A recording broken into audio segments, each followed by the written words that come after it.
Yo les amis, j'espère que vous allez bien. On se retrouve pour l'actualité sportive du côté du Real Madrid et du FC Barcelone. L'héritier de Sergio Ramos, les amis, vient de débarquer au Real Madrid Castilla. Tous les médias se sont mis d'accord pour dire que c'est la relève de Sergio Ramos, pour dire que ce mec-là, c'est le jeune le plus prometteur d'Espagne. Alors les gars, quand moi j'ai entendu ça, je me suis dit, allons-y voir c'est qui ce mec. Et du côté du FC Barcelone, les amis, c'est de pire en pire. Une mauvaise nouvelle vient encore une fois de tomber, les gars. Alors je pense que les Barcelonais vont pas kiffer cette nouvelle. Je vous préviens d'avance. Et pour terminer, les amis, l'insolent originel Lamine Yamal est en vacances avec sa petite amie, je ne sais dans quel pays, mais en tout cas il a été pris en otage dans un bus. Je vais vous montrer les images qui sont assez drôles, donc restez jusqu'au bout les amis pour ne rien rater. Pendant ce temps, lâchez le petit pouce bleu qui fait toujours plaisir, ça aide au référencement. Sans plus tarder les amis, c'est parti. On va commencer cette vidéo les amis avec le Real Madrid. Un joueur du Real Madrid a déjà refusé plus de 2 fois le Paris Saint-Germain, et devinez qui c'est tout simplement notre cher Rodrigo. Et oui, le Paris Saint-Germain, au moment où ils ont su que Kylian Mbappé allait les mettre un doigt dans le fion, ils ont décidé de chercher un remplaçant. Ils ont voulu le dépouiller, mais sauf qu'ils ont oublié que nous, les joueurs qui sont à la maison, c'est des joueurs qui ont la passion et l'amour du club, les amis. Rodrigo a dû dire non 2 fois, malgré qu'ils lui ont proposé des salaires, mais de malade mental. Vous connaissez le Paris Saint-Germain, hein, voilà, ils ont l'habitude d'amadouer les joueurs comme ça pour venir dans leur club. Et d'ailleurs, comme vous pouvez le voir ici, les amis, on apprend ainsi que les Parisiens, via leurs décideurs qataris, ont approché Rodrigo Gos il y a quelques temps. Ils ont reçu une réponse négative de la part de l'ancien de Santos, un intermédiaire travaillant pour les Parisiens aurait retenté le coup récemment, mais aurait aussi été recalé par l'attaquant brésilien de 23 ans, considéré comme la principale victime de l'arrivée de Kylian Mbappé à Madrid. Vous inquiétez pas pour Rodrigo, Kylian Mbappé est venu, on a entendu ce que Carlo Ancelotti a dit par rapport à son intégration dans l'équipe, donc il n'y a plus d'inquiétude par rapport à Rodrigo. Voilà, d'ailleurs, en parlant de Carlo Ancelotti, j'ai une déclaration qu'il a fait dernièrement, voilà, je crois que c'était hier qu'il a fait la déclaration, où il a vraiment dit exactement la stratégie qu'il allait adopter pour insérer Kylian Mbappé dans cette équipe du Real Madrid. Donc, vous inquiétez pas. Toujours avec le Real Madrid, les amis, on va parler des locaux, le fou Rudiger, les amis. Comme vous pouvez le voir ici, les amis, malgré les informations faisant état d'une énorme proposition d'Al-Ittihad, décidément, voilà, franchement, les clubs du monde entier ne veulent pas laisser nos joueurs tranquilles. On sait qu'on est les champions du monde. Donc, je peux comprendre que nos joueurs vous attirent, mais laissez-les tranquilles. Ils n'ont pas envie de partir. Ils n'ont pas envie du tout. Anthony Rudiger n'envisage même pas de quitter le Real Madrid cet été. Concentration totale sur le projet du Real Madrid. Aucun projet de rejoindre la Saudi Pro League pour le moment, malgré l'intérêt. Et d'ailleurs, le Real Madrid considère Rudiger comme intouchable. Donc, c'est mort à l'avance. En parlant d'Arabie Saoudite, les amis, regardez un peu comment Kylian Mbappé aurait pu faire le braquage du siècle. Franchement, je pense que dans l'histoire du football, aucun joueur n'aurait touché ce salaire-là, même dans les années à venir. Bon, dans les années à venir, je pense que ça aurait été encore pire vu comment on avance avec les inflations là. Mais regardez un peu, il y a un an, Kylian Mbappé a refusé la plus grosse offre de l'histoire du football pour réaliser son rêve, jouer au Real Madrid. Donc, il a refusé ces sommes monumentales, monumentales. Bon, en tout cas, c'est des grosses sommes. Des grosses sommes. Voilà. Donc, c'est 300 millions d'euros de transfert au Paris Saint-Germain, 700 millions de salaire total pour lui, 100% de droits d'image pour lui à Al-Hilal. Al-Hilal, là où il y a Neymar. Franchement, les gars, ça aurait été une dinguerie. Heureusement qu'il a suivi ses rêves. Il est désormais un joueur du Real Madrid. C'est pour ça qu'il faut toujours croire en ses rêves. Et le Real Madrid, les amis, a décidé de fermer son mercato. Il n'y aura plus de recrutement. Là, d'ailleurs, ils sont en train de préparer la présentation de Endrick. Parce qu'ils vont le présenter le 27, si je ne me trompe pas. C'est dans 1 ou 2 jours, là. Voilà, je ne sais même pas quel jour on est. Mais en tout cas, ils vont présenter Endrick. Ils sont en train de faire les préparatifs exactement comme pour Kylian Mbappé. Donc, franchement, j'ai hâte d'y être. Toujours avec le Real Madrid, les amis. Le Real Madrid a conclu un accord de principe avec Ferland Mendy sur un nouvel accord. Accord valable jusqu'en juin 2027, les amis, avec option d'une saison supplémentaire. Le Real Madrid, les amis, est prêt à laisser partir Andriy Lunin. Comme vous le savez, c'est compliqué entre Andriy Lunin et le Real Madrid. Je vous ai dit dans mes précédentes vidéos que le poteau veut être titulaire, mais c'est pas possible avec Thibaut Courtois. Donc là, on a des nouvelles par rapport à sa situation. Le Real Madrid est prêt à laisser partir Andriy Lunin à Chelsea en échange de Kepa Arrizabalaga. Pour ceux qui ne savent pas, Kepa Arrizabalaga vient de Chelsea. Donc là, logiquement, au lieu de retourner à Chelsea, sachant qu'on ne va pas s'entendre avec Andriy Lunin, autant faire un échange. Comme ça, il rajoute un peu plus d'argent sur Kepa Arrizabalaga parce que oui, c'est pas le même niveau. Voilà, au jour d'aujourd'hui, Andriy Lunin est plus, on va dire, à une valeur plus haute que Kepa Arrizabalaga sur le marché. Donc, on va prendre Kepa Arrizabalaga. Et comme ça, Chelsea va mettre un peu d'argent sur lui. Et comme ça, on les offre André Lounine. Franchement, je pense que c'est une bonne affaire. Là, en ce moment, les deux clubs sont en train de négocier le deal. Ça n'a pas été encore signé. C'est pas officiel. Donc, on attend voir ce qui va se passer par la suite. Les amis, il y a quelques jours, on a perdu un défenseur, vraiment une légende du club. Notre cher Nacho a quitté le Real Madrid officiellement. Il a fait ses adieux. D'ailleurs, voilà, il a fait un discours. Vous voyez, le discours habituel, la tradition au Real Madrid, quand une légende part ou même quand un gros joueur s'en va. Voilà, il fait toujours un discours d'adieu avec tous les joueurs présents, la direction qui est présente. Donc, voici une partie du discours de Nacho. Donc, il dit, j'ai été au Real Madrid pendant 24 ans. Quand même, le gars, il est là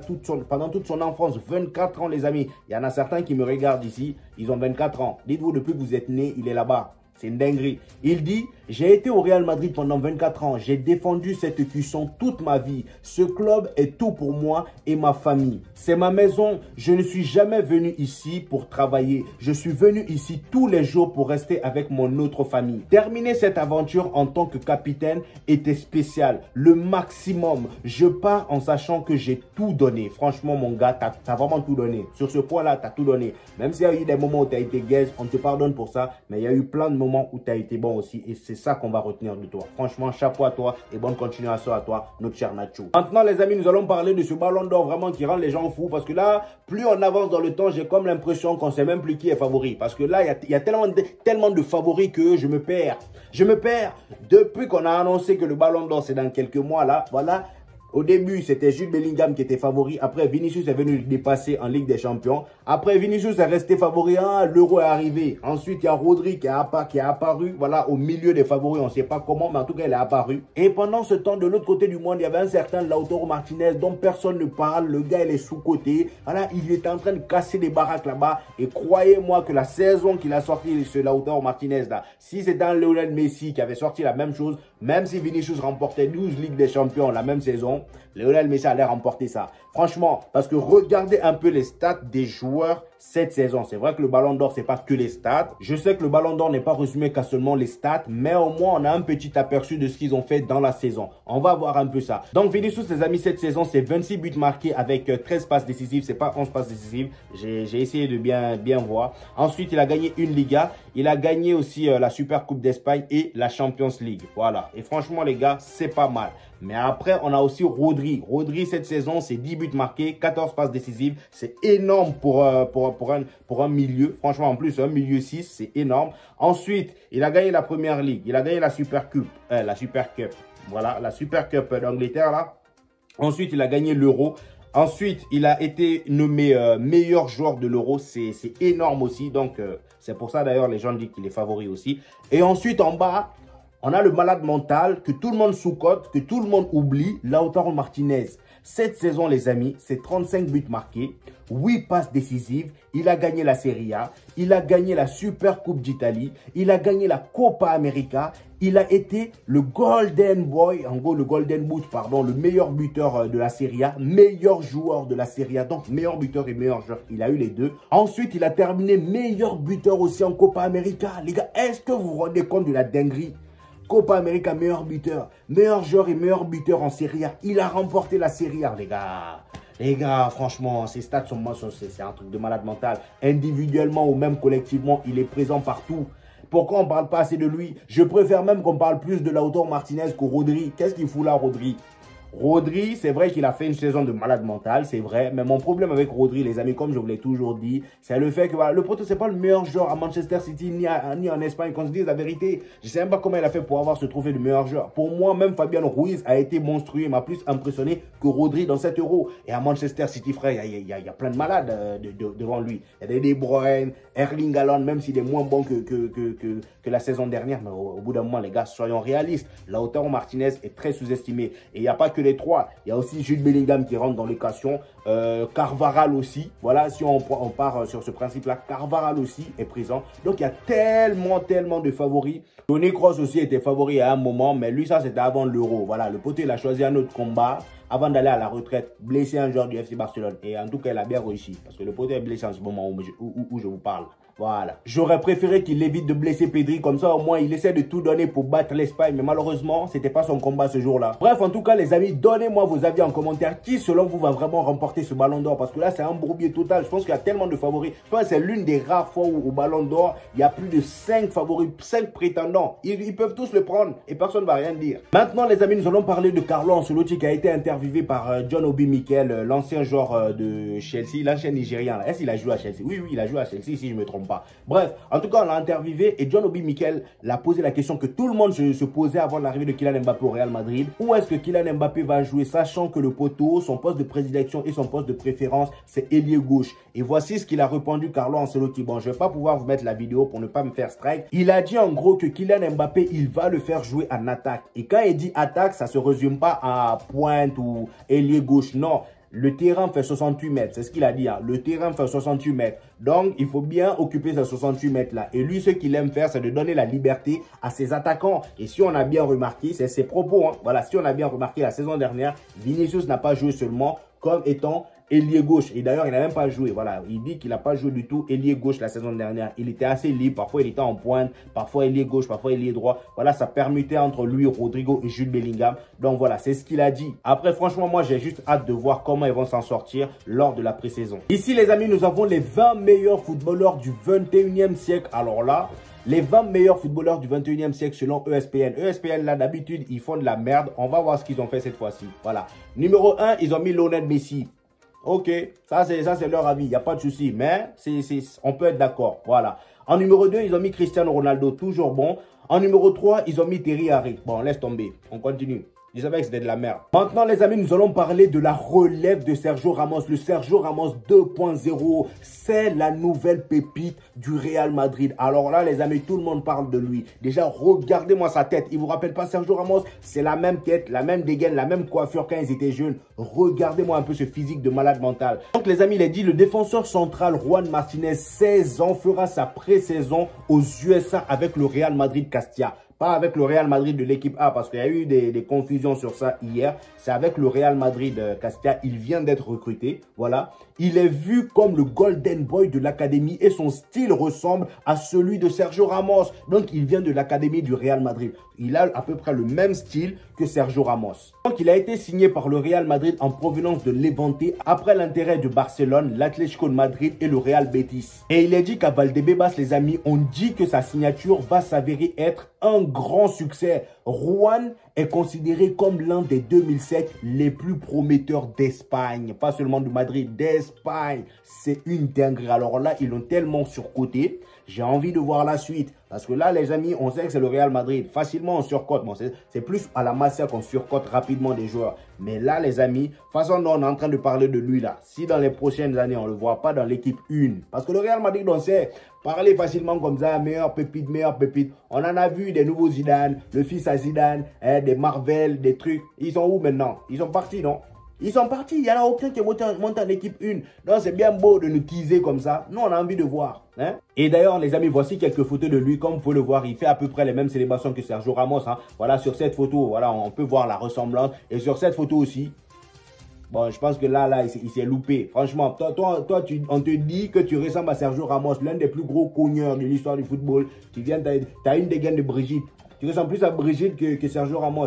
Un peu de sérieux, s'il te plaît. Bref, les amis, on part chez les voisins, le FC Barcelone. L'actualité là-bas est un peu triste en ce moment parce qu'il y a de plus en plus de blessés. Et franchement, ça me fait mal au cœur de voir ça parce que j'aurais vraiment aimé de voir une équipe du FC Barcelone vraiment prête pour la pré-saison. Comme ça, au moins, les classicos seront bien intenses. Mais après, j'espère qu'ils vont réussir à recruter les joueurs qu'ils ont envie de voir. Et ensuite, il y a Juan Laporta, les amis, qui a parlé de la situation économique du FC Barcelone. Il dit, notre situation financière s'est beaucoup améliorée. En tout cas, c'est ce que je vous souhaite. Franchement, les gars, j'espère que ça va aller mieux pour vous. Donc, il a dit, nous sommes proches de la normalité aujourd'hui. Le FC Barcelone peut signer de grands noms. Donc, en tout cas, on attend Nico Williams. C'est bien beau de parler, mais là, ça commence à tarder, là. Voilà, à chaque fois, on nous dit, c'est déjà fait, c'est déjà fait. Maintenant, il est où? Dani Olmo, il est où? On attend. Maintenant, les amis, après cette bonne nouvelle de Laporta, on va parler des nouvelles qui sont pas vraiment terribles. Voilà, Araujo, les amis, est sorti de son opération à la cuisse. Donc, comme vous le savez, il est blessé. Voilà, le défenseur uruguayen sera absent jusqu'en fin d'année avec le FC Barcelone. Voilà, très très mauvaise nouvelle pour le FC Barcelone. Victor Roque va probablement faire son retour au Brésil, les amis. Alors là, les gars, c'est triste, hein.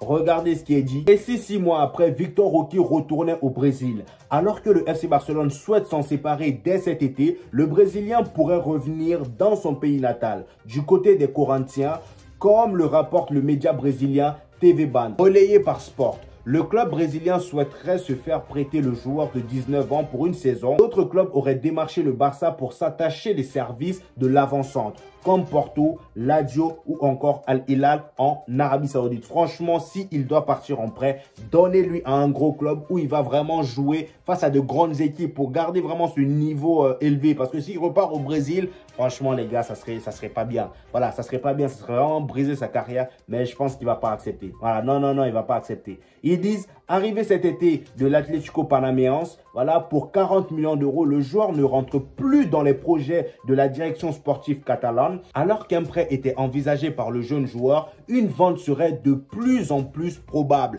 Par ailleurs, il s'est vu retirer le numéro 19 par le club catalan qu'il a attribué à Lamine Yamal pour la saison prochaine. Waouh, les gars, franchement, c'est dur, hein. C'est dur pour Victor Roque. Le Poté n'a même pas eu le temps de prouver. Ils ne l'ont pas fait confiance comme il le fallait. Vous prenez un gars qui cache tout au Brésil, vous l'envoyez, vous ne le faites pas jouer, vous ne le faites pas confiance. Au bout d'un moment, qu'est-ce que vous voulez? Je sais qu'il ne vient pas de la Masia et ça vous grave. Je ne sais pas pourquoi, mais donnez-lui de la confiance. Toujours avec le FC Barcelone, les amis, les mauvaises nouvelles continuent. Ansu Fati s'est reblessé, rebelote. Est-ce que c'est une nouvelle? J'ai comme l'impression que bon, c'est une information qui date il y a 1 an. Parce que le poteau, c'est tout le temps la même chose. Je savais qu'il allait se reblesser. Physiquement, je ne sais pas si on l'a bassé, mais en tout cas, il y a un truc qui cloche. Franchement, on l'a sûrement bassé ou il est parti peut-être dans son bled là, ils l'ont fait un truc là-bas, mais c'est pas possible. C'est pas possible. Ou bien il a volé l'argent de quelqu'un, je sais pas.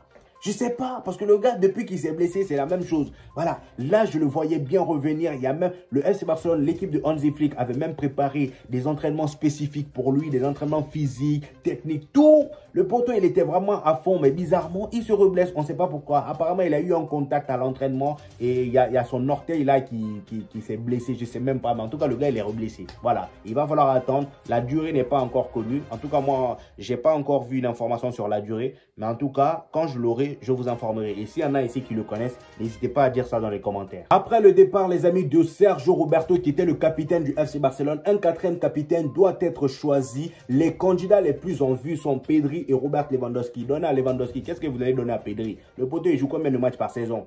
Il y a un capitaine qu'on ne le voit jamais. Il est blessé. Oh. Ouais, parfois, vous dites des choses, j'ai comme l'impression que, réfléchissez un peu. Franchement, donnez à Robert Lewandowski pour le bien de cette équipe du FC Barcelone et surtout pour la crédibilité. Voilà, parce que moi, je kiffe ce club malgré tout. Les amis, nous avons ici encore une bonne nouvelle, hein. Nous avons ici le classement, on va dire, actuel selon score 90 des Golden Boy. Voilà, celui qui va, on va dire, la liste de ceux, les favoris pour le Golden Boy. Et bien évidemment, on a Lamine Yamal en numéro 1, notre cher Arda Güler en numéro 2. Dites-vous qu'il n'a même pas joué beaucoup dans la saison. Imaginez, ne serait-ce qu'un seul instant, s'il avait joué toute la saison en tant que titulaire. Le sale qu'il aurait fait. Je pense que là, on l'aurait même mis dans le ballon d'or. Croyez-moi, parce que le peu de matchs qu'il a joué, le nombre de buts qu'il a marqué, les gars, est-ce que vous vous rendez compte? Arda Güler, les gars, ce gars-là, à l'avenir, il faut faire attention à lui. Voilà, en tout cas, Lamine Yamal premier, Arda Güler deuxième, le joueur du Paris Saint-Germain, la Warir Emery, voilà, Warir Zahir Emery. C'est vraiment un Congolais, lui. Voilà, il a vraiment un nom de Congolais. Zahir Emery, troisième. Ensuite, bon, l'autre là, c'est quoi? C'est quoi son nom? Il est 4e. Ensuite, en dernière position, on a Hendrik. Voilà, Hendrik, les amis, il est 5e. On termine avec notre cher Lamine Yamal qui a été pris en otage. Le petit, je ne sais pas ce qui lui est passé par la tête. Toi, tu viens de terminer un Euro où tu as terminé meilleur jeune joueur. Meilleur jeune joueur de la compétition. Je sais que tu as 17 ans et que tu veux vivre ta vie normalement. Voilà, ta petite amie et toi, vous partez en vacances. Après avoir traumatisé les darons, il n'y a même pas 2 semaines. Là-bas, quand il fallait traumatiser les gens, là, tu te prenais vraiment au sérieux. Maintenant, qu'est-ce qui t'envoie à prendre un bus normal? Tu prends un avion normal. Voilà, des avions publics où il y a tes fans dans l'avion. Tu penses vraiment que tu es invisible? Tu penses vraiment que tu es invisible? Bien sûr qu'ils vont venir t'embêter. Maintenant, le poteau, il est dans le bus. Regardez, là c'est le bus qui vient récupérer les gens à la sortie de l'avion. Et là il y a des fans qui le faisaient chier avec des photos. Regardez, même sur son visage, dans la vidéo, on voit vraiment qu'il est agacé. Voilà, j'ai pas pu vous mettre la vidéo encore une fois pour des histoires de droit d'auteur. Mais le gars, il était vraiment agacé. Et c'est normal, je sais que c'est chiant d'avoir des gens qui prennent des photos tout le temps. Mais poto, t'es un joueur de l'Espagne, t'es un joueur du FC Barcelone, t'es la star du moment. Qu'est-ce que tu vas prendre un avion normal comme tout le monde? Fallait prendre je sais pas moi, le truc VIP là, avec ta copine. Et je tiens quand même à te rappeler aussi que t'es le fils de Hustle 304. Voilà, t'es pas le fils de n'importe qui. D'ailleurs, regardez la story que lui aussi il a mis. Le poteau, je sais pas, lui aussi ce qu'il y prend. Retirez-lui son téléphone. Depuis la dernière fois, jadis, je vous ai dit, lui là, Internet, c'est pas bon pour lui. Le téléphone là, il le manipule mal. Je sais pas si c'est lui-même qui fait ses stories, mais regardez ce qu'il a encore publié dans sa story. Voilà. Il a mis, bon, je vais pas vous lire, hein, c'est encore un mot anglais. Bizarrement, il aime l'anglais. La dernière fois, il voulait niquer des mères. Maintenant, c'est tout le monde, il veut niquer. J'ai dit ça, je dis rien, mais en tout cas, pas moi. Voilà, c'était juste une information. Prenez-le comme vous voulez. Et c'était tout pour aujourd'hui, les amis. J'espère que vous avez kiffé la vidéo. Donnez-moi vos avis en commentaire. Et n'oubliez pas le petit pouce bleu, les amis. Ça aide toujours au référencement. Ça fait plaisir en plus de ça. Voilà, ça prend pas beaucoup de temps. Cliquez en bas. Et c'est tout, les amis. Donc, on se retrouve au prochain épisode, les gars. Peace!